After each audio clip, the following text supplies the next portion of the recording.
motion that we approve the minutes for a regular meeting on 2/19. Second. Motion made and seconded. Anything further on those? All in favor, say aye. Aye. Motion for non-public meeting, 2/19, 1 and 2. Second. Motion made and seconded. All in favor, say aye. Aye. Aye. Consent agenda. I'll make a motion to accept the consent agenda. Second. Anything further? Yep. Yes. Motion made and seconded. All in favor, say aye. Aye. Aye. Public input. Nothing for us.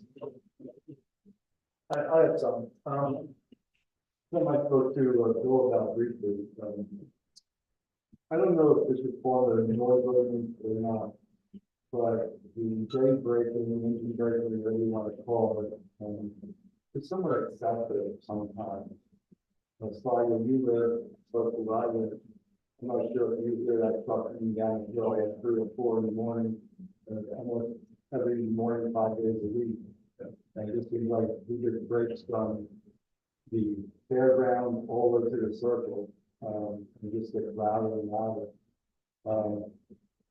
I think probably on any main road that trucks travel, there's a curve, there's a reason for them to slow down. It's just so. I don't know if there's anything that can be done. I know some towns do have ordinances against the J breaking totally. I don't know if that's something that Swanzey would consider. Certainly if there's a petition item, I don't think it'd be very hard to get signatures. But also, I mean, the compromise would be maybe dusk to dawn, you know. So it's something I'd like the board to consider amongst themselves, and if I can do it, how I appreciate guide up there. So actually, the J like on the engine when he lets off the gas pedal. I don't know how that actually works. I think it's on the motor, right? It's an exhaust, great exhaust, the exhaust. It's a safety thing for them because it helps slow down so they don't heat up their brakes. One of the issues, and it gets brought up all over the country. Well, one of the issues, a safety issue, because they're not using their engine brake, they're heating up their other brakes, and when they lose their brakes, they stop. So you're saying if that guy hit his brakes, that noise would be lower? If they're not using, when they let off the throttle, the exhaust brake kicks on, and makes that loud noise, which is helping retain the truck speed down, so everything is not relying on the brakes. Yeah, I never hear any of your truck. Yeah, so they're not big enough. Yeah, I mean, look, we're talking, Lake Street speeding 30 miles an hour coming down. Maybe this is about 12. It's also from the fairground, it's also like a 30-mile-an-hour speed. So it should be really have a need for that. It could really be making that degree of nuisance. It's totally, it's a quality of life issue. May I interject, do you mind if I interject, because I had the same issue when I called the state. Yeah. And the state said there is no law to prevent engine braking from the state. From the state. Yeah, there is no law, because we had the same issue in our neighborhood. I think then it must be controlled at the town level, because like I said, we see it in communities where it's clearly marked, no engine braking. So, Great, thank you. no, thank you guys. Go for it. Well, Michael, after our conversation, Michael is researching kind of short notice. Sure. But he will. And it's been brought up before, I think before the roundabout. So. Fire Station Advisory Committee. Looks like a pretty good diverse group. A few more names Oh, there. geez, there we go. Couple of that's. So I had Scott Self, Mark Scalera, Ken Greatbatch, Bob Smith, Brian Rogers, Bob Mitchell, Keith Bell, and Sherry Nuss. thought was added to what we've already seen. It's a powerhouse group here. Wow. Well, no, I'm asking that. I mean, Point of order, that's Mr. Holger, what was the last name? Sherry Matson, Sherry. What are we at, like 15, 20? probably. We'll let them fight it out on the e-board or? Yeah. So we don't wanna give them any direction on that. I think we should attend the meeting. I'd like to suggest Jay as the chair.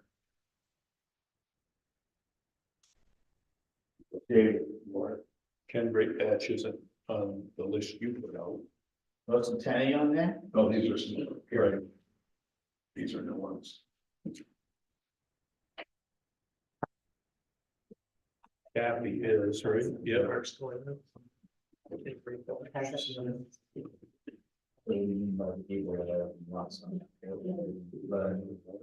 Oh, Figure out who's got, most of the people I talk to don't feel they have the time. so we meant let them pick the executive board out of them people, right?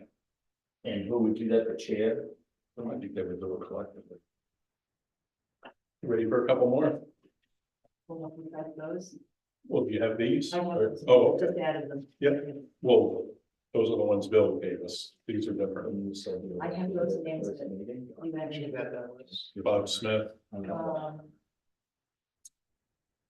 what I have is John Hoden, Jim Razabek, Kathy Bergstrom, Jeff Burke, Steve Biddle, Greg Johnson, Joe Parisi, Mike York, Mark LaBelle, Jay Ward, Stacy Goodell, Robert DeRocha, and Deputy Fire Chief Burke. Okay, and then Bill just And added, I just added Ken Greatbatch, Brian Rutgers, Bob Mitchell, Keith Bell, Sherry Matson, Scott Self, Mark Scalero. Do I have more? everybody you got? We should start fire. All right, looks good. But the only thing I see there is we got Burke signing up for it, but I thought we discussed that we were gonna make them mandatory, that one of them show up every meeting out of the 4 deputies or whatever you call them, chiefs. I Well, thought one of them was gonna be at every meeting, so if there was questions. we could call it the fire department rep. If you'd like. I just think it'd be smart to have every meeting, have at least one of them show up, they can alternate. So they're not obligated, because I see Burke signed up, but there's no Matson and the other guys, the other 2 guys. Just Eric did. Larry agrees with you. Yeah, he did. He agrees that they'll have somebody in the community Fantastic. in addition to mine. I didn't know that. You're right. Feels fine. Sure. Would you like to make that motion? The motion is gonna be to accept, Or to appoint these people? to appoint these people, yes, I'll make that motion. Second. All in favor? Aye. Aye. Yes, have it. Good job. Waterline extension to Valley Creek Before we get about Development. that, I would like to suggest we discuss whether Jay, we're in agreement with regard to Jay being the chair. Either that or let them hash it out on their own as far as I you don't know. want to do that. You don't want to have them come up with an e-board, then Oh, yeah. e-board Yes. come up. Absolutely. Well, then have the e-board come up with a chair. No? No, Well, I feel very strongly about that. yeah, just tell me why you feel strongly that you would like to see Jay there.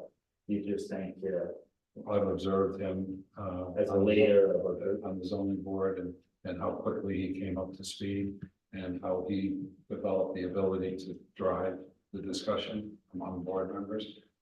Also, the comments that he's made at our board meetings over the last year. I think he has a very reasoned approach. He's very temperate. I think he's very rational. I think he's open to discussing, and I think he's a good leader.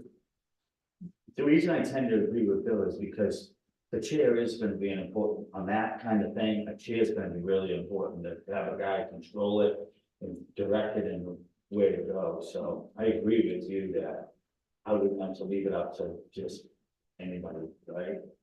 I think it's our chance to really provide direction and Consistency. I'm gonna go by your judgment on Jay, I don't know him enough to know that, but I respect your thoughts on who you decide, so I'm gonna agree with you on this. Yep. Consensus. Yeah. Good.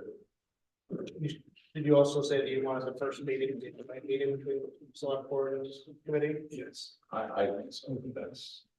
I know I would want to Say that again, Bill, that it would be a joint meeting with the board, the first right, meeting, first. Yeah. Just to basically provide the guidance that you gave, which is everything's on the table. With some parameters, but basically everything on the table with them, as far as any options that they want to come up with. Is it gonna be mandatory that one of us are gonna be at one of these meetings, or we don't have to? It's gonna be our choice, But I think we could if we want to sit in. so maybe one of us will once in a while, just to sit in. And let me ask one more question, I hate to drag this out, but. Is it closed now? What if somebody comes late? Because there is a couple people I noticed on the list that said that they definitely wanted to be on it. Is it closed now? If somebody comes in now, like within this week, are we shutting it down? Are we by voting? Is it shut down or is it still can somebody pop on? Because I did notice there was a couple of people that ain't on that list that said, I want to be on, I want to be on. You know one of them. And he told you that, right, Russell? Yeah. It'll be a public meeting when we meet. Okay, and that's his last chance, that's what we'll tell him. You show up for the meeting, right, want me to do that, you are right with that side? Yeah. Okay. And then anybody from the public that comes in wants to provide input. So, Okay, what about an extension? The Valley Creek, did we get any prices? Table until.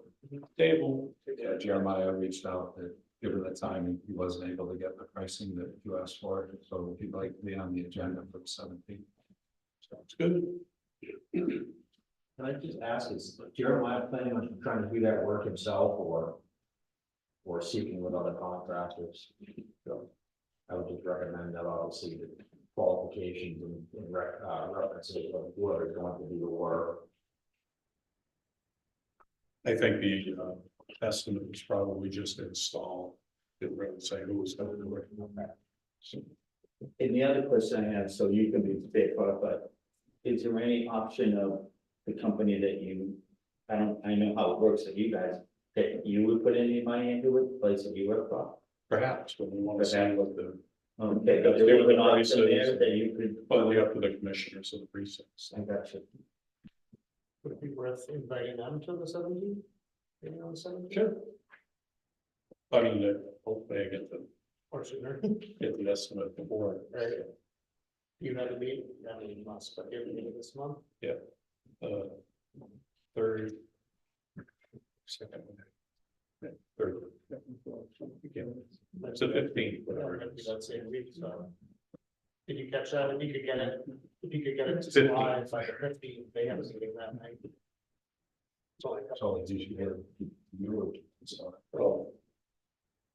Yeah, because you gotta get it in the packet, right? The packet's gotta go up Friday before the It has before. Wednesday meeting. It's not recent. Alright. Conservation Commission Chair Sherry Dunman. Expecting after 6, so see Sherry. Sherry's open. We can wait, we can wait. We're waiting on the public hearing, sorry. Contract approval? Are we fixed on that? West Swanzey Solar Array? Good, yeah, so that's the, like you said, solar array at the Wisconsin sewer plant was a warrant article this year. We selected revision through a request for qualification process. It's coming in well under what we had projected. So we're looking at get authorization to sign the contract, which will allow us to start to get in the schedule, which at this point will be next year for construction. We can continue to seek alternate funding sources, which we are. But we're looking to give the board to authorize the overall expenditure and the assignment contract to get on the schedule.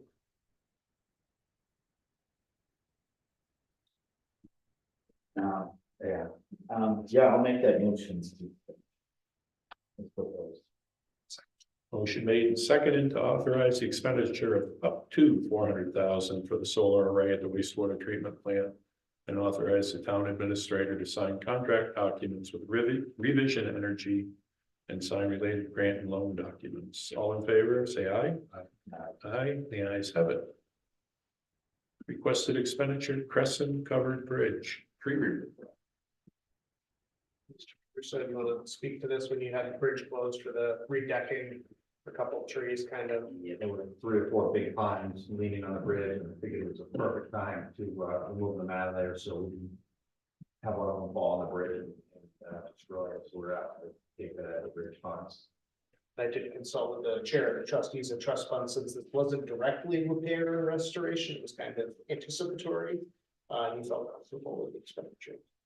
good expenditure. Yeah, I think it was a smart move. I don't know if there was crappy trees, you know, big pine branches, they were a mess. So I think he made a good decision on that. That would have been my luck, we would have fixed the decking, we might have, No doubt about it. Good move. I'll make that motion. Okay, motion made and seconded to authorize the expenditure of up to $3,300 for the removal of hazardous trees from the covered bridges capital reserve fund. All in favor, say aye. Aye. Yeah, ayes have it. Before you move on up that one, just one item I wanted to make the board aware of. So we got word this week that the Northern Border Regional Commission, they had what they call Timber for Transit, a grant opportunity, ways to try to use timber products in transportation projects. And we'd hoped to do an application of our own, didn't end up doing one, but Southwestern Regional Planning Commission did. We discussed one of the possible ideas being some kind of a wooden walkway adjacent to the Pepper Bridge, and they're very open to work with us on that. So they were awarded the grant. I think just under $1 million for feasibility and potentially some construction, so. Just another step, and if we build a separate bridge, it could be right where those. Kind of building path, so just. Hopefully on the other side. Yeah, but I think instead of going the other side, shame. You know, I looked at that book. Because of the sidewalk. You know, and I saw pictures of that. It's one of them in that book that you went to that class. Mhm. And if you look in that book, I was reading that whole book this morning and it showed a bridge with the walkway along the side, then they make a bridge down to the landing down to the ground. It's pretty cool. I mean, it would be nice to have over there if we could pull that off. Yeah. If you see people walk across that, it's amazing.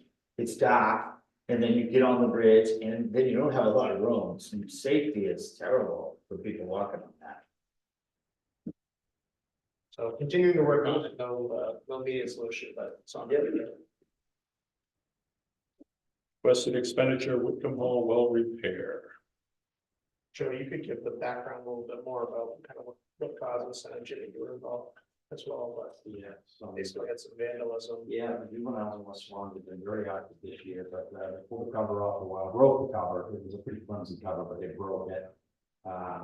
Put a bunch of rocks in it, in order to get the rocks out without risking having them fall down past the corporation, we had to dig down like 6 or 7 feet, use the wash well company, cut off the well casing, we're able to successfully remove all the rocks out of there without letting those drop, if they drop down on top of the pump, there's a risk you can't get the pump out. Thankfully, that Which we still don't know. we still So we have to pull that pump. Yeah, Cause the one big one hung up on the pit list on the side. yeah, and then all the little ones were on top of the big one, but you don't know what went in there ahead of time. If it wasn't for the pit list, They would have all Yeah. gone, yeah, and so, and then I had, at the same time, I said, you know, a little bit on the side of caution, I have a water test to make sure they didn't make it in there.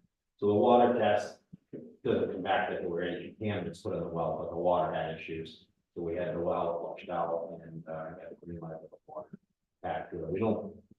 We didn't have the water well, we didn't think so either. We don't think the kids put anything in there that contaminated the well. I think if most people tested their wells, they probably come back with the same results we had, so. the bacteria. Yeah. And he chlorinated this whole building. We flushed it in the building. I was out here and then he let it sit overnight. And then we, twice. yeah, we had to do it twice. Yeah. Anything we could do to protect the well cap? Put a new cover on that's very, Got one on there now for the whole holes. updated bolt and heavy duty cover. We'll put a big piece of granite over it, we'll hollow it out. They got that fake rock over it. I That's put a what real they're- rock. Well, as it, not the easy one. Girls. They got the cover off of the artesian well. It was the one that was proper. It was the old fashioned metal one that just slips over the top. Little set screw nuts. The new one is like when you put the bolts on, it compresses around that steel pipe. So, They hit it with a rock. yeah, and they kick it off. But I said, don't put the rocks around it. You know, the kids had the rocks that were right there. Right there. But yeah. But we don't know, the problem is when we go to pull that pump, we don't know if the rocks. They threw in small and they're jammed around, because you gotta figure the pump is just a cylinder hooked onto the poly pipe. So you gotta pull that out, right? And it wedges those things, we're gonna pop the line up. And then hopefully we got enough of static level of the water, we can just put another pump on top of the old one. if that's what happens, lower another one, just set it on top of the old one, leave the old one in there. Otherwise, you're gonna get the well ready, re-drill. Yeah, they crush it, it's Yeah. crazy. Yeah, the kids have been crazy. No, it wasn't in the camera line, right? Yeah. Yeah, it's too bad, I'm like, They picked up our signboard and moved it, it must have been 5, 6 kids, signboard's head. Picked it up and turned it, so it wasn't facing the road, they did that a couple weeks ago, they were painting all over the place down. Brownfield. it'd be great for maybe kicking the back door and destroy the place in there. If the camera, we would have got them if they went to the back Yeah, door. keep them in the area. Should we have Joe pay for this out of pocket or should we pay for it? Not my well. I think I'll make the motion that I'll make the motion that we pay for it. Okay, motion made and seconded to authorize the expenditure up to $1,547 for repairs to the well at Whitcomb Hall from the Edna C. Whitcomb Common Trust Fund. All in favor, say aye. Right? Aye, and the ayes have it. April expenditure and revenue report. Nothing noteworthy since the first quarter. Nothing. It looked good. How are you doing on general assistance? It has slowed down a little bit, but still steady. Trending in the wrong direction? I would have to look back. Sorry, reading her report was one thing, but seeing the numbers. I've seen.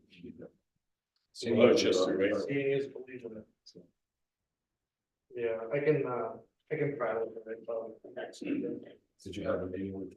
We did it. How did that? Well, Felt like I still didn't really get the straight answer, but working on learning more about what happened. this is with regard to the billing, Yes. has it been ongoing? No, it's just a one-time history, so. Spoke to another friend I have that works at one of those agencies, so if we can learn more.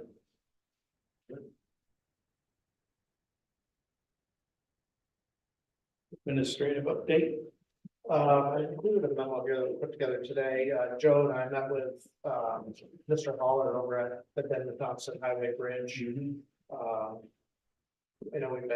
been kind of identifying that the cost is gonna come in higher than we expected, so the initial contract. But the initial authorization was for 310,000. We're now looking at in the range of 660 to 700. So obviously significantly more. Fortunately, we have some decent funds that we can tap, so there's another 133 in the town bridges capital reserve fund. And then we can allocate some of the FEMA funds we received for last year's flooding. That's just under 190. So that gets us fairly close. When we have the invest NH per unit affordable housing grant, where we have to over 500,000.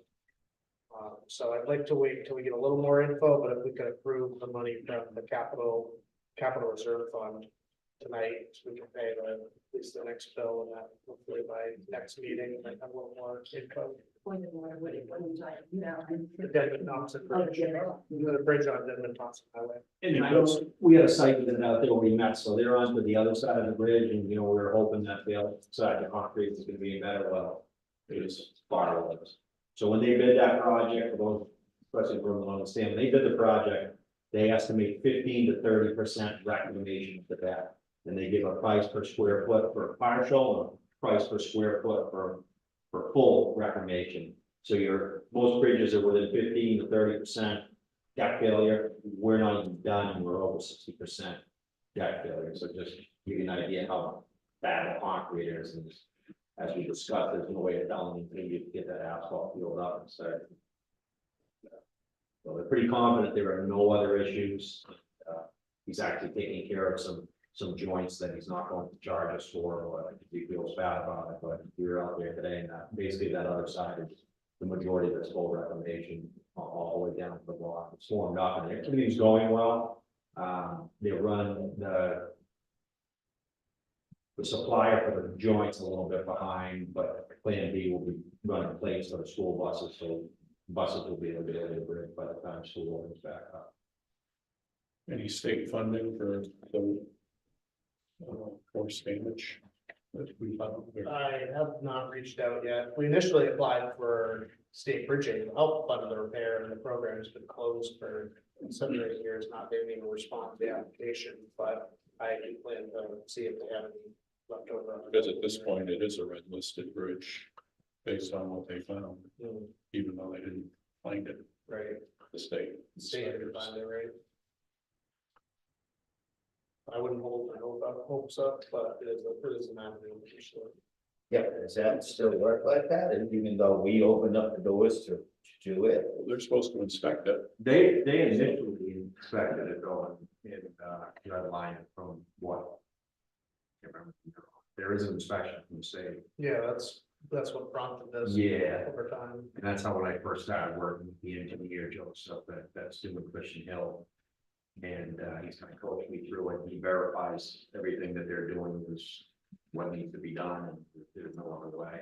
But yeah, that was initially red line. The state's been communicating with the contractor a little bit, but they're not talking about funds, they're talking about they want some inspections or another set of eyes and forwarders got so much experience, they're all set. But maybe worth reaching out to see if there's no financial source. I never asked you that. That's what prompted, because how would you know? Yeah, state inspection. Yeah, because how would you, because the bridge looked beautiful to me, I mean, before we didn't look like it didn't need any repair to Yeah, me. when they filled the asphalt up, it was like all excited, wow, our concrete looks really good. Until they got sound, and it sounded echo, and then they hit it with a jacket, it really fall apart. Yeah, the state inspects all bridges every 2 years. Every 2 years? And they grade various things, the structure, the abutments, and they grade them on 1 to 10. When they get, I think, under 5, they're under 5 or under 4, We have to have a plan. it becomes on the red list, which means they're warning you, like, it might have to be closed. Then they inspect them every year. And it does open up more eligibility for funding, but the program's been so underfunded that they've been accepting new applications. And then, when they're on the red list, you run the chance that any year they could come in and say, all right, you're under, I don't know if it's under 2 or what. Shut it down. Yeah, they would recommend you shut it down, but you take all liability if you don't.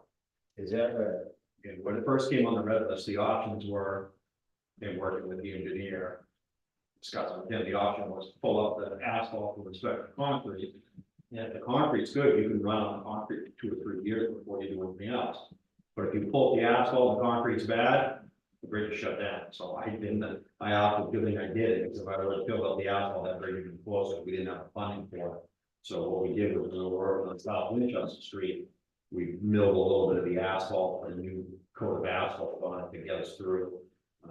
But And well, we didn't get direct aid. so when was this inspection? A year ago, 2 years ago? It's been on our radar. I think 2017 is when we applied to put it in the program. So it's been on our radar for several years. Well, we didn't get like a direct, usually they do 80-20, like for municipally managed bridge projects. So we didn't get that, but we did get several $100,000 over the last few years of additional state aid that we put in the capital reserve. So otherwise we would have been in even worse shape. But we did get some, I don't want to give the state credit. We did get some state funds. So what motion are you looking for? I guess I'd be looking for, whether you want to do 133 or just 130,000 from the town bridges capital reserve fund towards the Denman Thompson, the bridge on Denman Thompson Highway. Repair. Town bridges. I keep correcting myself because I keep wanting to call it Denman Thompson Bridge, but I was chastised. And It's on it is Denman Thompson Road. it is confusing, so. So you're gonna take all the money from the capital reserve fund, right? Yeah, The 133. yeah, keep it changed, so we keep. That's the motion you want to be made, to remove the money from the capital reserve, so we can pay, and so we figure out where we're gonna get the rest. Correct. We'll leave it at 209, so it'll be 133,000. 130. I'll make the motion. Second. Motion made and seconded. All in favor, say aye. Aye. Aye. The ayes have it. I will move on. Looks like we. touch on the Wilson bond, yeah. Oh, sure. Yeah, like, 2 minutes or less. very, very quick. Yeah, so as you know, the water level had dropped on Wilson here a couple of weeks ago, and it was due to a fault.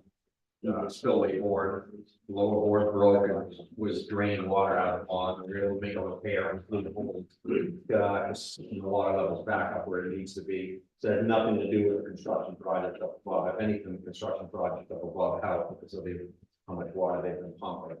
I think the repair is going to work. I hope it is. If it doesn't, we're gonna have to, one way to fix it is to lower the pond. We don't want to do that, but we keep an eye on it. It seems like it's holding up pretty well. Bottom board, Bottom board, how many boards are there? 6.5. Stacked, like, what are they, like a 2x10? Yeah, like 5.5 inches. Or is it, and you got six of Yeah, them, the bottom and the one. bottom one cracked, and it was just cracked, and the water was pissing through. Broke right up. We were luckily, we were able to break it out, lower it down, and then we put some plywood on the outside of it, so. It should hold, but yeah, water, like I said earlier this year, I found a fish, and I did the boards, the water must have raised one of the boards up enough. A fish got stuck in, we couldn't get the board back down. For the keeper? No, The bottom board doesn't get cold in winter. That bottom one never gets full. no, it holds the crap. Only if it rains with Are they white up? So maybe that's why that was weaker. Yeah. Was it, but I wonder, yeah. Make some.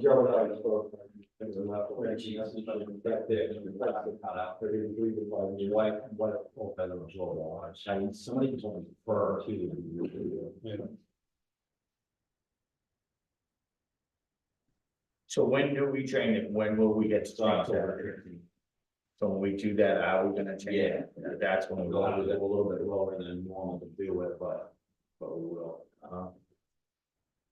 We may replace the lower board with a piece of metal, we'll see. So we don't have that though, but that never was taken out. No, it holds the track. You pull out the track, so. We should just put it in that.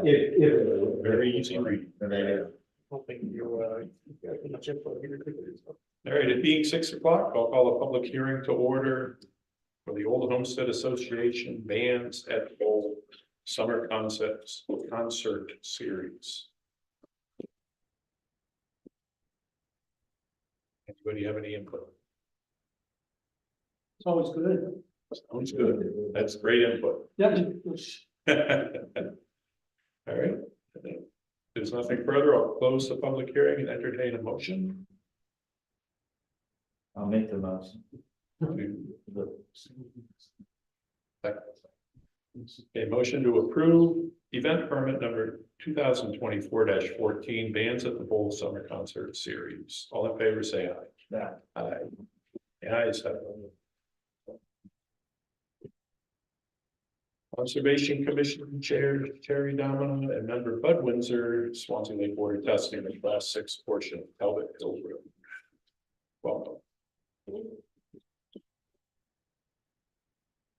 You want to sit there at the mic, you can push the button. Grab Joe, what if we give them that chair, they both can sit right here, and I'll sit right up with that. Jeff Rabbit is also here, with us from the president of Swanzey Lake. So what's the name? Jeff Lappin, Yeah, LAPID. He is. he is the president of the Swanzey Lake Protective Association. Yes, So far this year. So, Swansea Lake had, was lucky enough to get a grant for FD Environmental Associates to do a study of the watershed. And, some of the initial findings came back last fall. I forwarded it to Mike and to Joe so they could take a look at it. The formal presentation for that, what they found is going to be July 20th. Unfortunately, it's the same day as our home day, but we will be here in Whitcomb Hall if anybody would like to attend and listen to their explanations of what they found. During the middle of their study, we had the flood on July 10th of last summer. And so when they came to look at the lake, it was probably the worst shape I had ever seen it, and I've lived on Wishart Road for the last 40 years. And to give you a good example, in the report, my driveway actually made the report as something that needed to be fixed. So, but all that silt, all that gravel, all the topsoil, a lot of it ran into the lake. And so our concern, and the concern that shows up in the report is the phosphorus loading that we believe will be increased greatly. And phosphorus floating has always been a problem at Swanzey Lake. It's reported actually back in the 90s that it was such an issue that they thought that there should be a moratorium on any new development at Swanzey Lake. This is back in the 90s. So why we're here is we would like to do some more sophisticated testing of the water quality. We do test the water every year, but it's not as detailed. And we're looking for explanations of what has actually happened as a result of the flood and what condition the lake is in and what we can do to remediate that going forward. Monday, we had a meeting of the Conservation Commission, and at that time we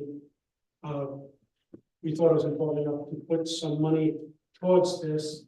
They were looking, FB Environmental themselves would suggested that we do the testing. That's part of what they do. The price of that testing is roughly $7,300, and that's not the exact, but it's close. $7,300, and the Conservation Commission has voted to put up to $2,500 towards them. So I guess we're coming here with a hat in our hand, looking for some help to do this more detailed testing that FB Environmental has proposed. I described in the letter that you got, why we need the additional information about internal phosphorus loading because of the sediment that went into the lake. About 56% of the phosphorus comes into Swanzey Lake comes from the watershed, things running off roads and people's lawns and septic systems and stuff. But about 17%, so the second most common addition of phosphorus comes from internal loading, they call it. So that's like the bottom of the lake, basically giving off phosphorus. And since we had so much sediment run into the lake last summer, they want to kind of get a better handle on what that is contributing to the lake. And how that's going to look going forward. So the price was either $7,300 or $7,600. Was for six testing days from June to October. Now June's already gone, so I imagine it might just be 5 testing days now, so that the cost will diminish somewhat. But we felt like, we got, like Bud said, we got lucky enough to get this study. We were the only lake in Maine that was approved for this EPA. I'm sorry, I was involved in the same study in Maine. So I went through this on Elmwood Lake in Maine too. But we were lucky enough to be the one town in New Hampshire that got this grant last year for this EPA funded study. So I think this is just sort of going to be an small additional amount to invest in the lake and the health of the lake going forward. What would the remediation be if it comes back hot? Well, this is what we want to find out from them. No, forget what the level is. Yeah.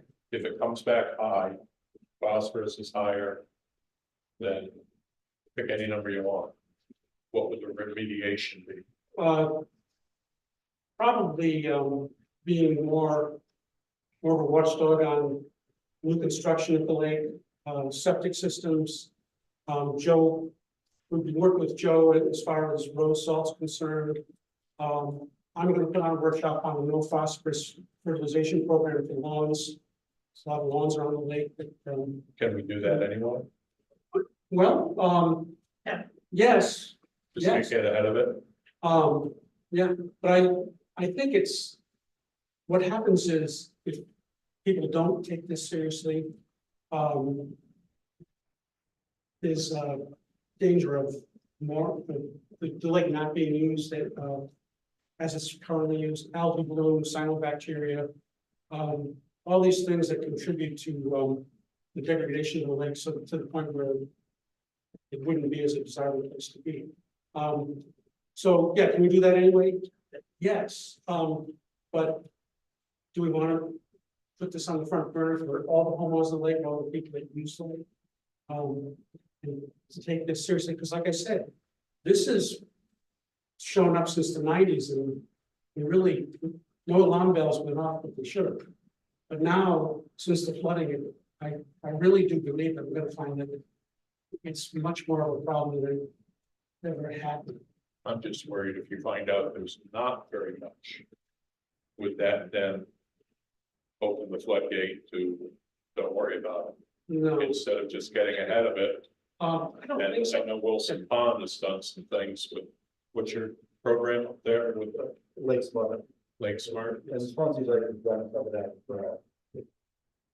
we're pretty aggressively seeking that.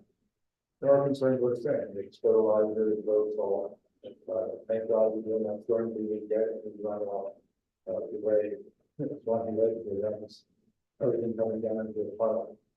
My understanding, the testing is it's much more pointed.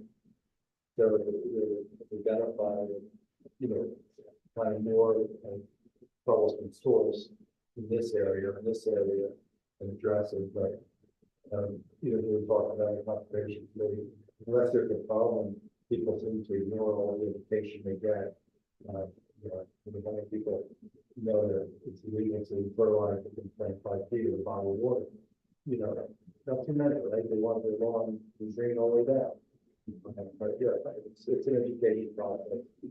Well, we already have a stricter than the state of it for the septic systems. And Joe's gonna say that probably because it's dirt road, he's not salting anything, So so there's no salt in there. It's a little bit at the entranceway, but most of that flows the other below. And most of what we're talking about right now are external phosphorus sources. And we know we can do a lot about that. We're not sure what you can do about internal phosphorus loading. So they are gonna come back with some recommendations, they said, based on their findings. yes, sir. Yeah, the question that you posed, what are the recommendations? That's what they're gonna talk about at the July 20th meeting. And I know there are about 15 major recommendations they're making. The number one problem they found is Talbot Hill River. And there was a recommendation about wanting to. Yeah. Discontinue it, put in, sort of put it back to nature. Is one of the things that they recommended, but the question that we all have is, so what are these recommendations and what will it take to do it? Because what's clear from what they said about the findings is the lake is in terrible shape. And they just want to find out how terrible, because they have the data from before the flood, decades before the flood and after the flood. So everybody's got the question you posed, which is, well, what's the recommendation? And the big review is, July 20th. But in answer to your question, though, as a result of this report, I do see a heightened awareness of people starting to realize that they have to, a lot depends on what they do and how they take care of their properties. We just have to keep on it. So yeah, and as we all know, Swansea Lake, the development there has been, it's been pretty incredible in the last 10 years. And, there is pressure on it. There's a lot of pressure on it. And it's a great resource for the town. It's a great resource for the day camp. It's just an incredible place, and it just needs to be.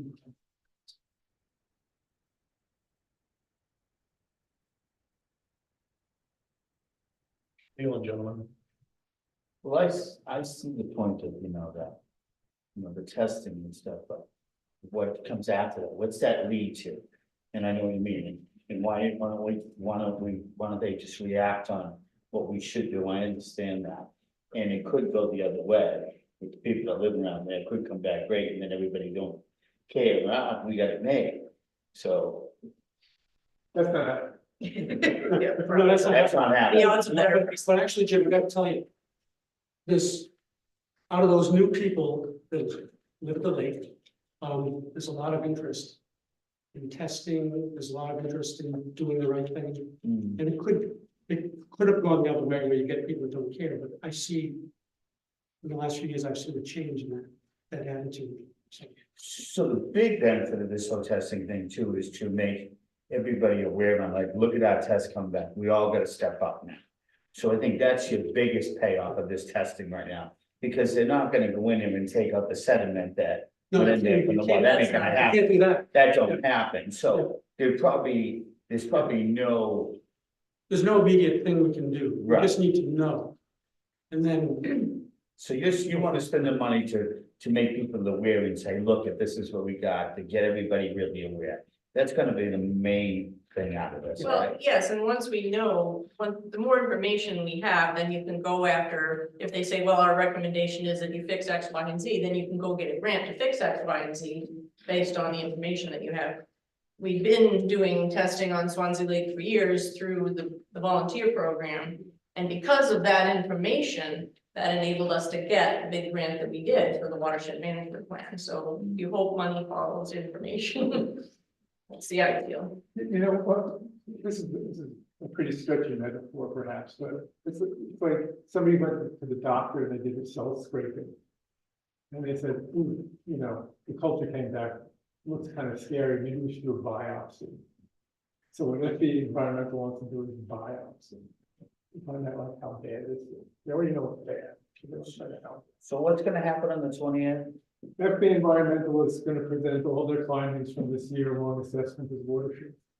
And you wanna be able to just say to them, we wanna do the testings before the 20th? No, You No. wanna know? No, No. you don't need to. no, their proposal was to do 6 different testings once a month, basically, from now till October. I got you. And then they'll have that, kind of look at that over the winter and give us some recommendations by the spring.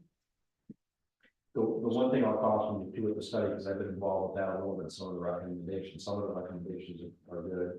Some of them I have questions about, but the talk about Talbot Hill, there's just so much with discontinuing on Class 6 road and people that have frontage up there. And then the other thing, people keep coming to me about, when are you gonna go up there and do something with it? I've already addressed this with the board. I don't feel comfortable doing anything up there right now, because anything you put in is coming down again. Right now, the rain is actually, everywhere there were water bars before from the water operation years ago, there are now 6 or 7 different trenches, and the good thing is water's going to different areas and not just one area.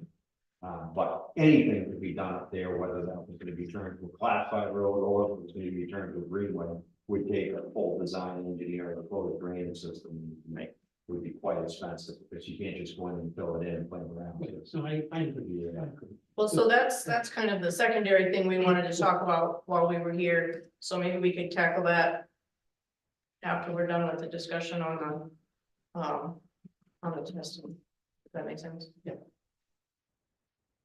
I'm just curious of the purpose of the meeting on the 20th. The testing hasn't been done. What is it that's gonna be? The report is gonna be presented.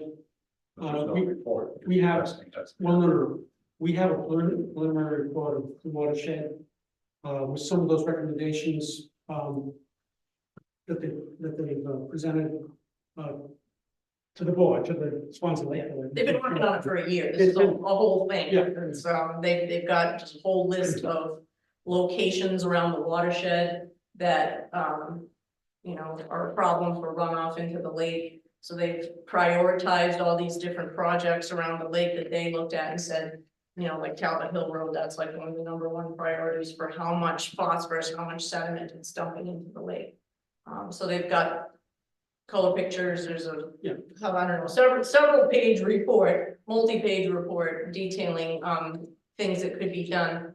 And then, so that's just phase 1. Phase 2 is gonna be getting grant money for the implementation.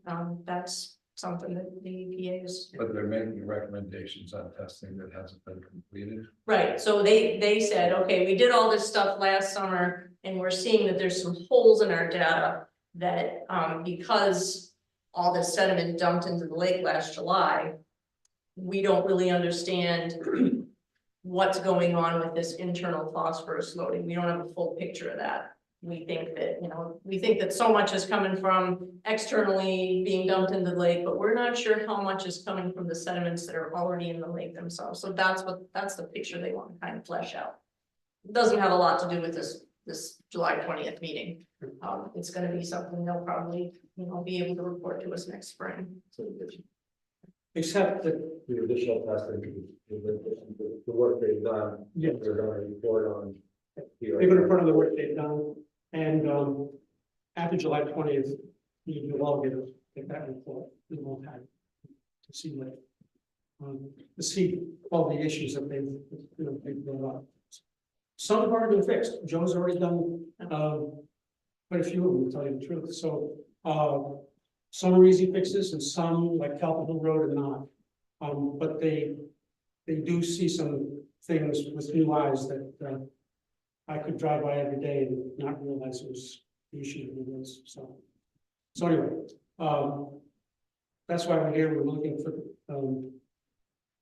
additional funding on top of the 2,500 the Conservation Commission, voted to do for this, Total cost was $7,300. 7,600, I think, is what it is. Ish, Yes. yes, but it may be less than that because like So we late in said, the summer. we're already in July. Joe, do you have any Oh, you open got it. FEMA applications for funding for any storm damage? Yeah, but nothing that would do that. I'm working on mitigation for East Shore Road for the rip wrap and the entire swale on the top of the hillside of the road.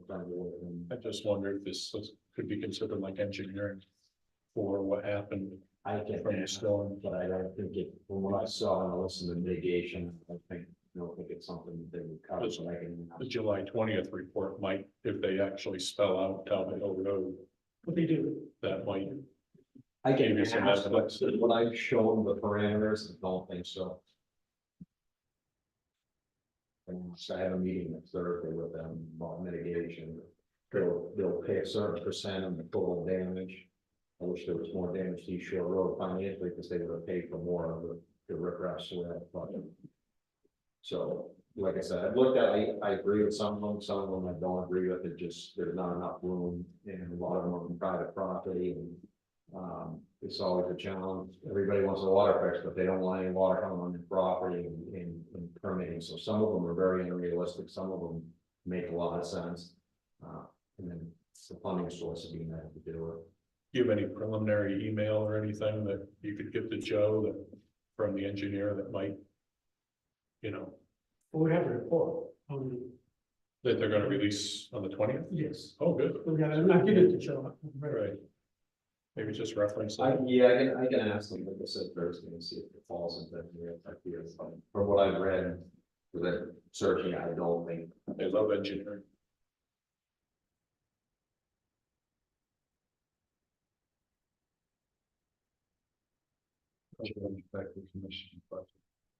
It's from the conservation fund, I assume, so it doesn't impact the budget. And it's not a budget, the rest of this is not a budgeted expense, which is what I always focus.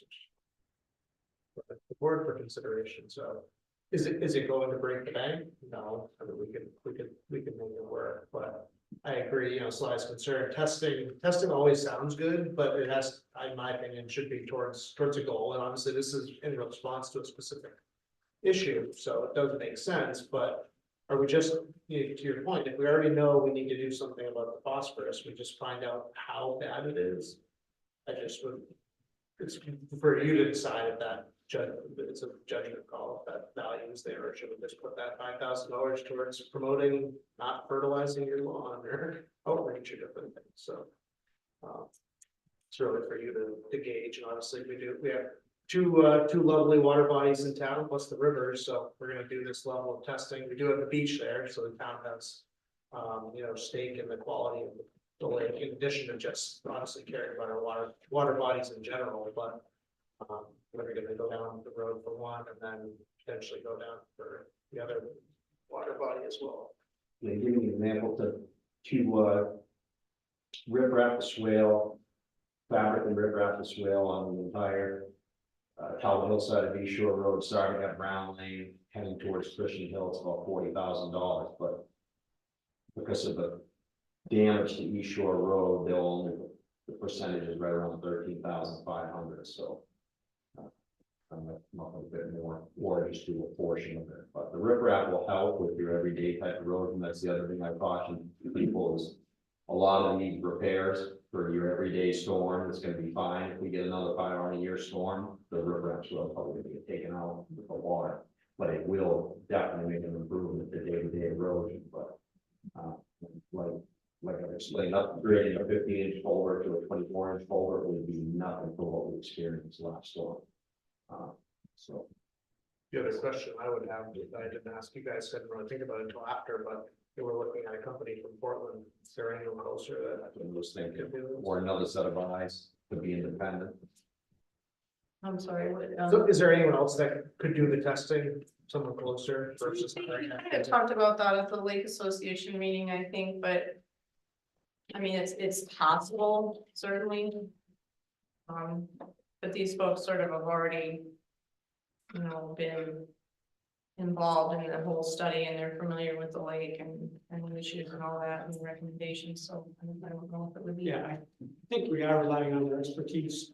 EAI is in town, but they would, what they do, they give you the bottles to test, and then you're testing it properly, you know, you're giving them a water sample, is it done correctly? I know Sprocket Lake has, worked with this company and is going through the same steps that has gone through some of these steps already. So I guess we're trusting them to give us some information that we feel we need.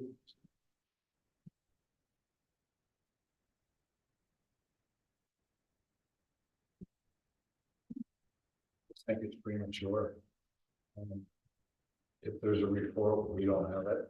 I don't know why we don't have it, but we don't. I think it would be helpful to have that, to understand before allocating, you know, it's not a lot of money, but it opens the box. I personally, I don't see the harm in holding off to see what the report says, make a decision after that. And I don't know why the report wasn't shared with us. Yes, we did get a draft. What was the draft? Staff level, we provided feedback, I don't think we got it back, and I just was looking through to see, and I can't find where we got it back, so. I think that's what we were waiting for, was to get, which I think they're waiting to kind of. We've just seen the draft. That's The why. draft was sent out prematurely to those in this communication, the draft was not ready to go out, it was sent out. But the time I saw it when Bud sent it to me. So, like I said, I have a meeting with FEMA Thursday, I can inquire if it's something they would consider, I would also, like I said, it's always good to get another opinion as far as cost of the testing and see and do circle back. I wonder if Antioch could do the testing. But the EAI, they're certainly testers, if they're just giving you the bottles, they could certainly do the testing. Oh, no, I guess it's specific in terms of, you know, what are these spots on the lake you're going to? You're going to the deep hole, Yeah, you're in going to- particular location. You need it to be very consistent. And I'm almost wondering, I think even if I did, it wouldn't be, it may not be as accurate as what, you know, these people have, more of an idea what they're looking for. You know, even if I was told to do this point in time, I wouldn't trust results as much as I would trust it from an engineering firm. We do volunteer testing, and again, I think we're looking for a very accurate snapshot of what's going on at the bottom of that lake. Are they gonna take the water from the bottom and go up in the middle of the lake? And That's what they're gonna do, yeah. So they will rely on, I think, volunteers from the lake to take them out. Then they go to the deep location in the lake and test right there. Because you're figuring out, all right, how much oxygen do you have at the lower levels of the lake? What's happening down here, phosphorus and the things that are breaking down at the bottom.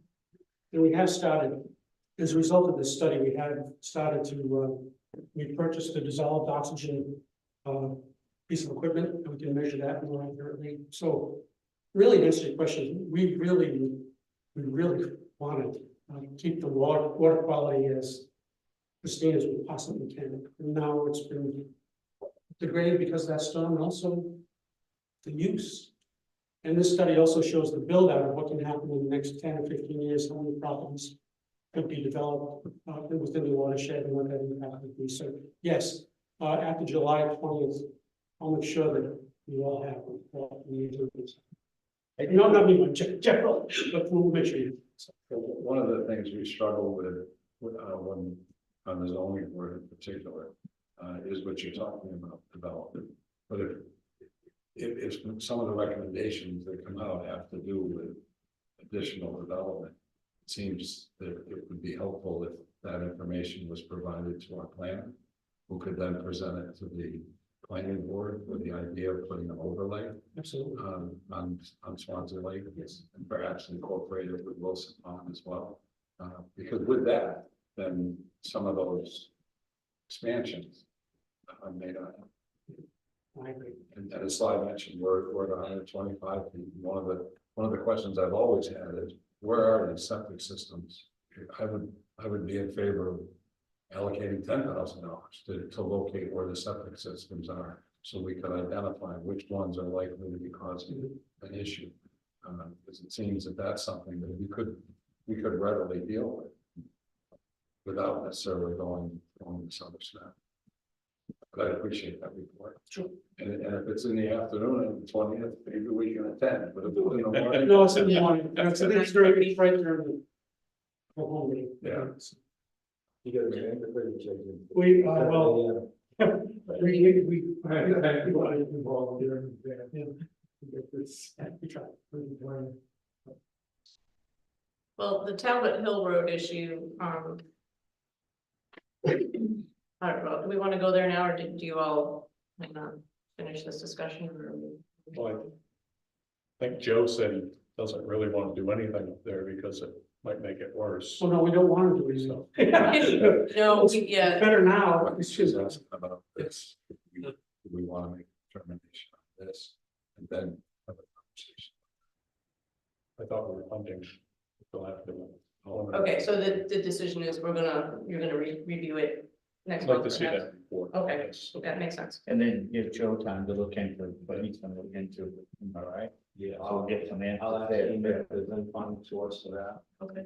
I think we all think it's a big concern, and we feel Swansea Lake is the second important thing that we have in Swansea, no doubt about it. But I agree with Billy, it's a little premature, we want more information, I think, to make a decision like this. I'd be happy with that. Yeah. And I'd like to see it come back again to us and we look at it. Yeah, and at the Conservation Commission, we've had some discussions about the Talbot Hill Road issue. Lake Association has, and I think we'd like to put our heads together and see what might be able to be done about that, what the steps could be, whether the town needs to abandon it, and then we go to the private landowner. And then, for instance, I used to work with Natural Resource Conservation Service up in Maine. And I managed a property that had a number of eroding logging roads with huge erosion problems. And we were able to get contracts with the NRCS to put those roads to bed. And I think that's one of the solutions for the Talbot Hill Road. So if we can get some outside funding that would, and some engineers to come in and say, all right, here's what you're gonna do. We hire a contractor to go in and do it. That's one way to get to tackle that. I don't think we want to go to a foregone conclusion that Talbot Hill Road is going to be closed off. I think if you present it, as you're saying it, as an option for the town. It's an to option. consider. Yeah, it's an option, and certainly, there has to be buy-in from the town and from the landowners up there, and, but that's one. It can, I'm just saying, there are ways to fix the problem, and that's one. Either way, I've heard people talk about it, like I said, you hit it on the head for the town people to vote and decide. Either way, whether you, to either make that functioning road, it's gonna need a full design, a full drainage system, full engineering. The same thing would be needed to make it a greenway, it'd be the same thing, it'd be a full design and some Yes. significant drainage. So I think that it would ultimately fall back on a vote whether people wanted to discontinue that road or not. And it depends who's paying for that stuff too. Absolutely. The one thing I will tell you, like I said, I firsthand, as most of my career in emergency services, one of the things that was very eye-opening in that flood was there was no exit or access from Swanzey Lake. So if you were to put a lot of money into the top of Hill Road and you were to make it a road, now you have another exit from the end of it, that's one thing to consider. But as you saw here, there were 200 or 300 people down at Hill Pines, and they couldn't get out. There was no way to get out, Cushing Hill was washed out, Swanzey Lake Road was washed out. And, so it's one of those things, if you're gonna invest in a lot of money to build that back up, that's something to consider. Yeah, I couldn't get home. So, yeah, it's almost bad. Belmont washed it out. Wow. Unfortunately. Belmont Street. Yeah. It's better. We'll see, it's better than it was. Hope we don't have another July that we did last year. Coming up. Every 500 years. Like, It was July 10th, right? 9 to 10, yeah, the Sunday, Yep. 8 into the rain at 6 hours. Solid, so not gonna go to see. Thank you for Yep, your time. Thank Do you you. have any other questions before we? Yeah. Okay, We'll look at it. Thank you. Thank you guys for coming. That's why I was working, just getting another environmental, just get a price on, because sometimes those prices can be all over the place. Yeah. Thank you. I'll see it on the agenda. It's on the- Nelson Analytics, and they Same thing as EAI. Well, they are split off. Yeah, so it's not the same as that. yeah. Positive it does my part. That's EAI, well, Nelson, He ain't, yeah, it's not. but he does his own Yeah, consulting. So yeah, if we handles, there's a lot, Yeah. it's not bad. It's worth a lot. I mean, that is expensive. the drone, Kathy Bergstrom, Oh, yes, sir. Yeah, it's the- I emailed her. I guess you did, I apologize. Did you guys see the email from Kathy Bergstrom about the I drone? looked at it and it showed I looked at the footage, it was the dam there in Swampy Lake, I'm a little. And the beaver dam up above. Okay, That was, I guess, her point. But she brought up a good point as far as marketing and, I had seen, it's not doing business in Swansea, was it, on the site where? Oh, yes, they They will, will, side down. you know, I would be in favor of updating our website at the town to have things that show like Sanford Drive Industrial Park and other places for development.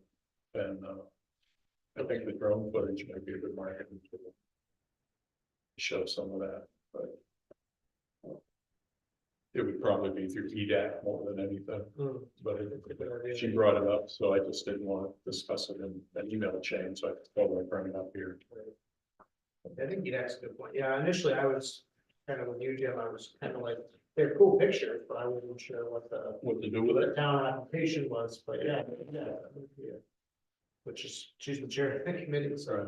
But I mean, things like the web building, when that's done, some of the apartment houses that are just being put up, you fly over and stuff, and then you come over to Safford Drive and maybe show. yeah, I looked at that today actually, and I was like, wow, I didn't realize that. You realize a lot more when you look at it from a bird's eye view, Right. you know, I didn't realize that dam and all that. And then Jimmy was up and he said, Dad, I walked all along that with the dog and. Well, that's pretty good stuff. Do you want to discuss Cobble Hill or wait to see how we make out with that guy? Yeah, I guess either way, if you wanna. We should address the board. So, yeah, you know, we've been making pretty good progress on the Cobble Hill Road Wanting drone footage. and an extension. We have a property owner that's really unique. As you know, I started communicating with him over 2 years ago, and then he just stopped talking with me. Jimmy's been talking with him, had a little bit more success than me, but more of the same. But we're getting to the point where we're probably a week or 2 weeks worth of small work here and there before paving. We literally have a bottleneck that could create somewhat of a hazard. He did agree to let us take a tree. I need to move a slope back approximately 8 to 10 feet, and we're hoping he's gonna come through and come out and take a look at things, but I think we're gonna have a decision if he doesn't, what we wanna do there. Remember the surveyor, and it's gonna take an awful lot of research to determine exactly where the right of way is. The, What was it, so many feet from the center line? yeah, but it's hard to determine, there's no record of whether it's a 2-rod road, 3-rod road. And the stone walls are not consistent, so. And I need to move a slope and stone wall back about 8 feet. It would be an improvement, though, and it'd be an improvement for the property owner's property, because it'd be paved up to his property, and. And I've learned from digging up there, there's a reason why the road gets so muddy, there's not a lot of gravel involved with it. So yeah, that's kind of where we're at. My suggestion was, I'd say we do it, because if it's 8 feet, it looks like we do it right away. I've had a lot of discussions with this man, so he's got a lot of, issues that of the past 15 years ago. But I let him know clearly that he had an opportunity before we moved ahead, come down, because maybe we could help him out in certain ways, solve that problem. He just is, someday he's into it and then he goes the other way, but what Joe wants to do, I think would be okay to do it, my personal opinion, talking to this guy. I don't think we're gonna affect his property at all, really. It's altering a little bit, It's altering. if it is indeed outside of the. I don't even think he knows what he's looking at anyways, because he hasn't been here in so many years. Are the trees down? We told the pine tree, Either a dead pine, and then there'd be a couple small he ones. gave me permission for that, so. There's a couple small ones under 15 inches in diameter that hang off the road by law, I can take them, so. It'd just be a matter of repositioning the slope and widening the top of the hill, that's all. What else? I haven't discussed it with him because we were trying to wait and see if we got either the survey information or the permission, so. What's the surveyor saying? Is it legal as well as He running his? He thinks we wouldn't have an issue with the court at all, if we filed one in that direction, because of the safety issue of the road. But we did a lot of work to find out exactly what the right of way is, no clear. It would be a question for Cardinal, I think. Hopefully, we're still have hope that he's gonna come up and. I'm gonna try him again tonight. Like I said, I called him and I was getting through to him, that he was thanking me at the end, thank you for notifying me, and I was very like, no, we wanna work with you, and at first didn't go so great, then by the end of it, he was like, thanks for your call, Jimmy, this is great, I'll try to get up there, and then I called him again, and I told him, we have to get this project done, you need to get here, and he promised me he'd be to meet with us 3 days ago and 2 days ago, and he's a unique fellow. I mean, I don't know what other word to use for it, but Joe stepped off this road, remember Joe, we counted across this vagina, and it just seems like we're right in the legal to do the edging, right, Joe? Yeah. The way we footed it off, I mean, we're not going deep, And the one thing about and I'm at Cordell would have to chime in, I'm not familiar with the whole process, but we're not looking at Cape Lane, we're looking just to alter the roadside area. Need about another 5 feet of flat area, 6 feet of flat area, and then the drainage ditch and move the slope back. By any means, it's gonna improve the property like that.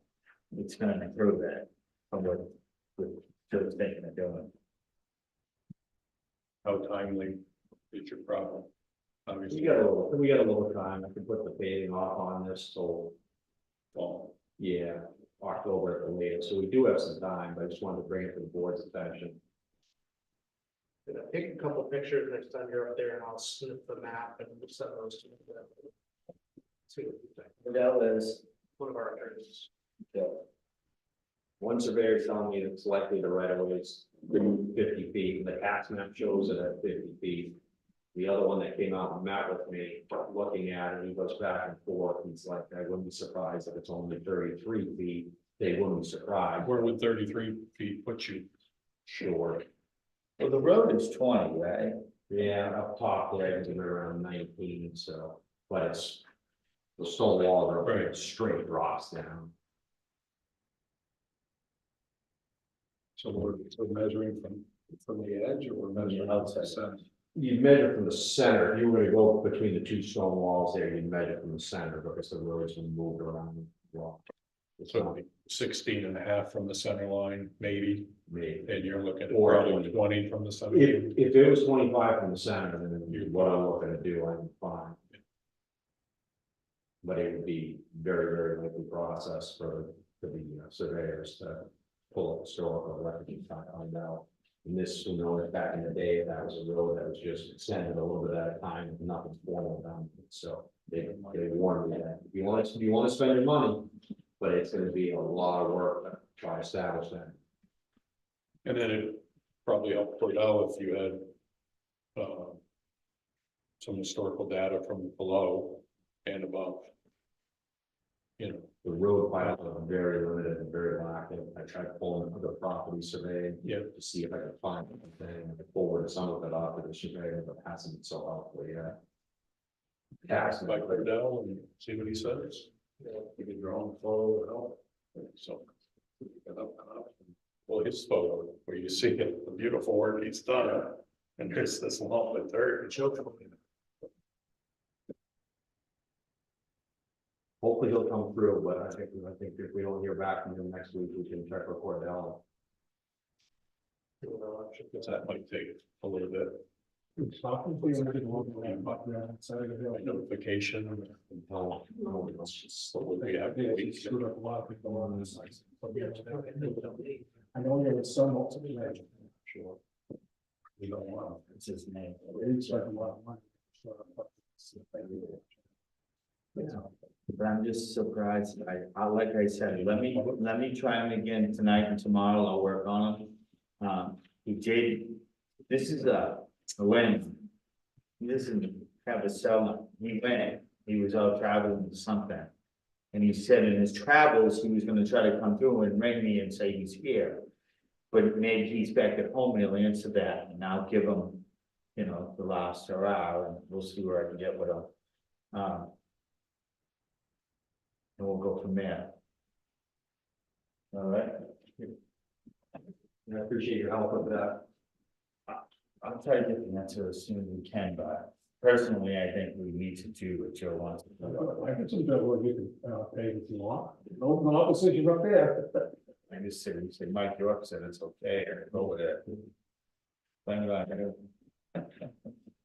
I'm just wondering, hold me a conference on all that time of the Maddie, because I don't know if we you. had to resurvey our lot property, make sure what's going on, plus one of our neighbors up there. And a lot of the things that originally weren't passed through, like it's supposed to be on deeds and stuff, so our attorneys had to rewrite our deed and everything.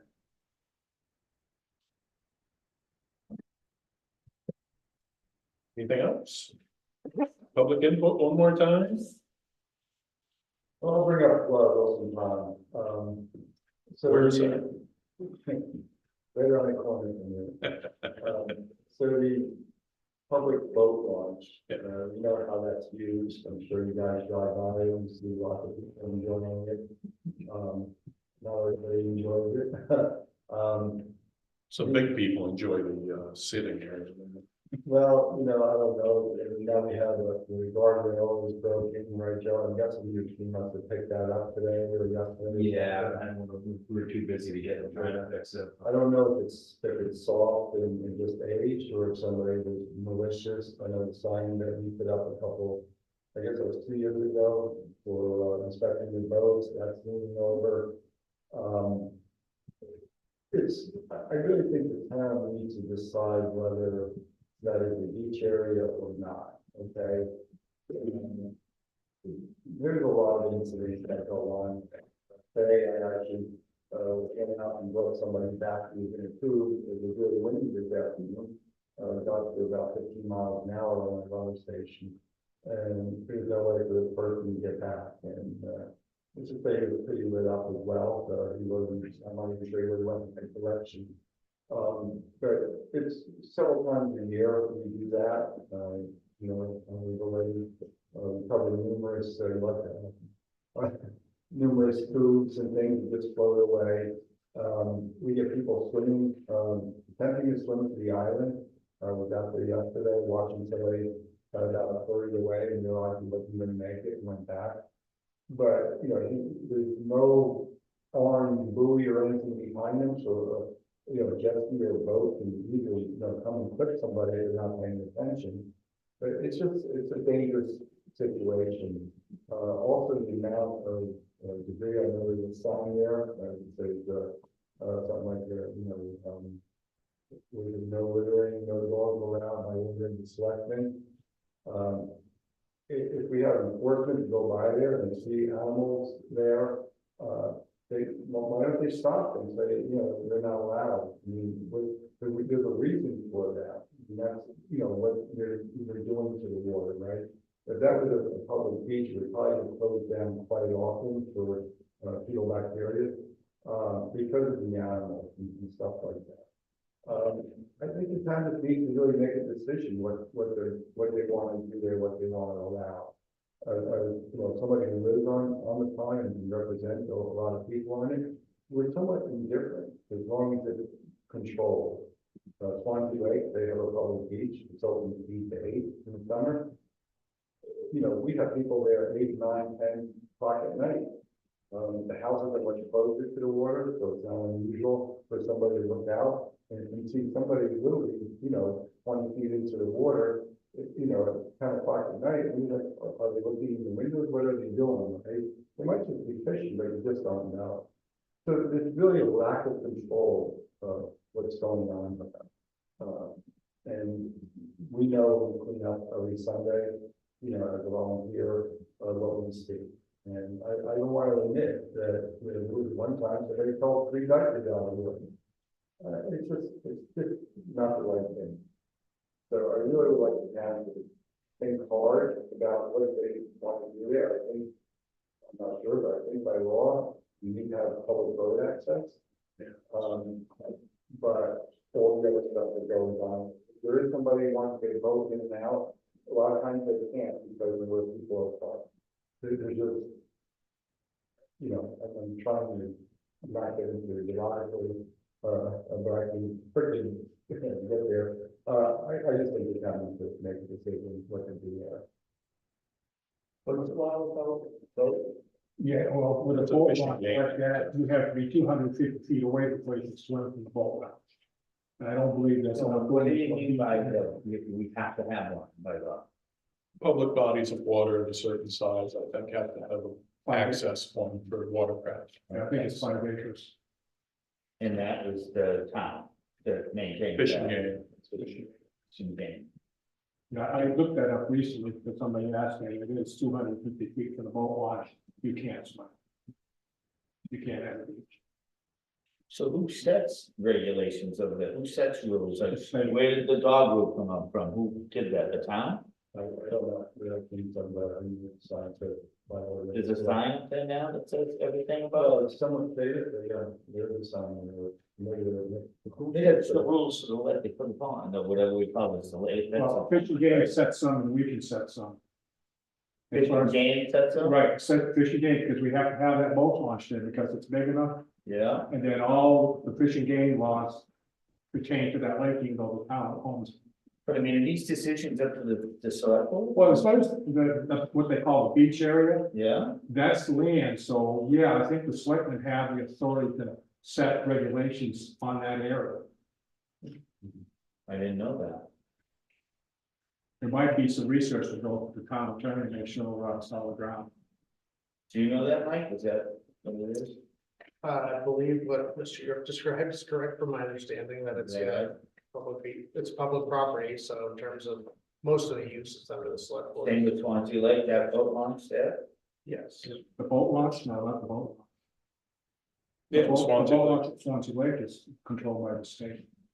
Right, but it's our property. Huh? It's the same idea, it's our The property, problem is ours, but not the way. Swanzey Lake's that up, but the dam. where the dam is, right? Right. But you can't swim there. So if we wanted to make repairs to something, it's us that makes repairs, right? What I would say is it's gonna be easier to drop it now before we have, another 400 minutes for the people and, who knows what will happen. It is a little chaotic feel when you see parking. When I drive by, somebody will just park a long way and take the lot. I get that. But that's gonna take like somebody maintaining it, being out there. All the time. I mean, how do you control something like that? Somebody will come and they'll just, blast the, loud music, and just take it away from not only other people using that area, whether it's one or not, but people who are, floating out there. I mean, you miss that all the time, and they travel. Somebody with a remote control boat, it sounds like it's going 100 miles an hour, like they walk faster than it. And just, the street noise, I can hear it clearly across the pond in my house. What rights do they have? Do they have an association, the Wilson Pond Association? Yeah, if they wanna buy up the Wait, is property, it? they can do whatever they You have want. the association, the Wilson Pond? So what do you have? What are you capable of doing? Well, we don't own the land. You can't really We do can't that. set regulations. What we do is we have testing.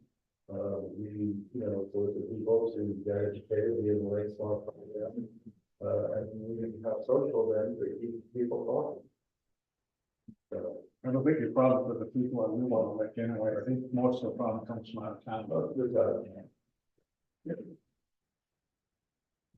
So that's another thing we actually really been part about. The other thing is related to the town property there, and it's not only the boat launch area, but the other area, such areas that the town owns.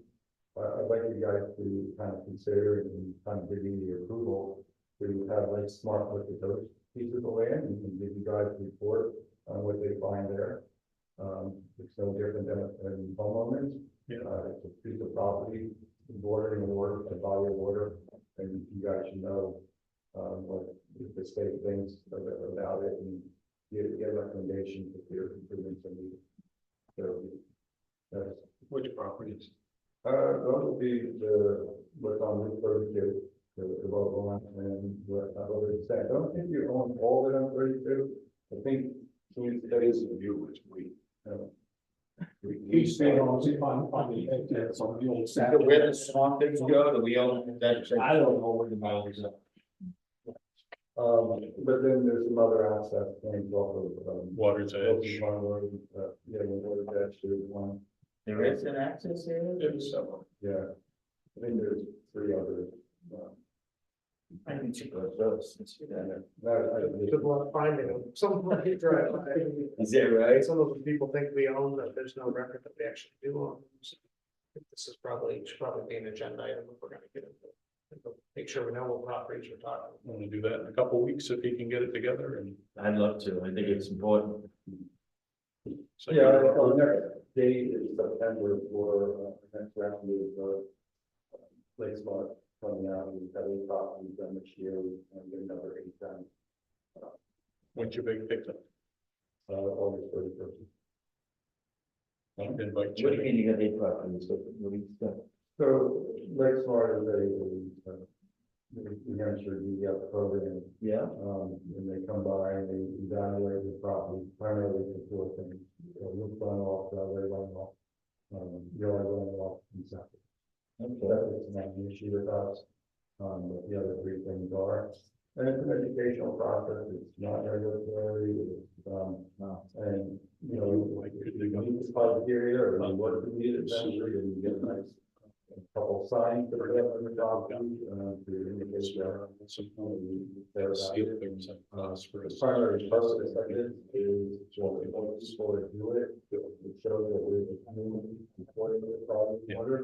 So when we. I mean, it might be in the grant. For the program, and then we're spending that on the several years ago, we're more likely to get that money. Are any of the properties still on septic? I don't think any of them are. No, it's been a long time. Trying to think.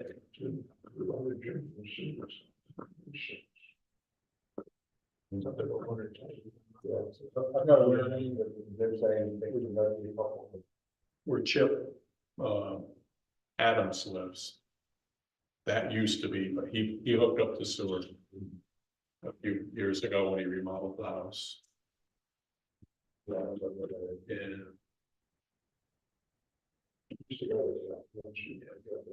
right around number 60. Yeah, I don't think there's anything.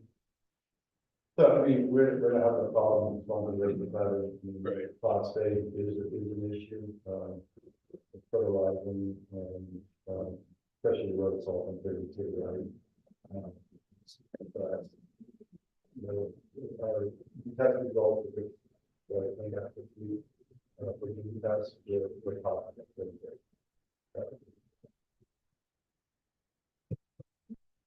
It's working. Okay, the biggest source is the little stream that's coming down off the roadside stuff. That's sort of the biggest. Other than maybe it's some property. We work on it. We work on that, the property owners continuously. Yeah, I bet. Those are the ones with the beautiful lawns. Don't bring a truck up, you know, and don't even know what they want, you don't know, it's natural, they want to make it all. The dam, take a bit out.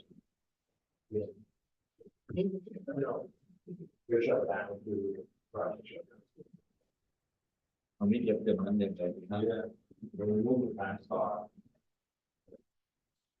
So they're very there for project. Where we at with the chairs? Where we are with the chairs. These are pretty nice. I mean, I got that a month ago, you know, that time, so. We appointed you to the chair study committee and then you disappeared. Who's the chair of the chair committee? You never called? You know what, there's enough here, so when we have planning board meetings, we each have on it. Keep them in this, so that's what happened. It's on the list. Yeah. Second. If there's nothing else, I'll entertain a motion. I'll make a motion. Make a motion. Motion made and seconded. All in favor, say aye. Aye. Aye. Thank you, everybody. Thank you. Thank you.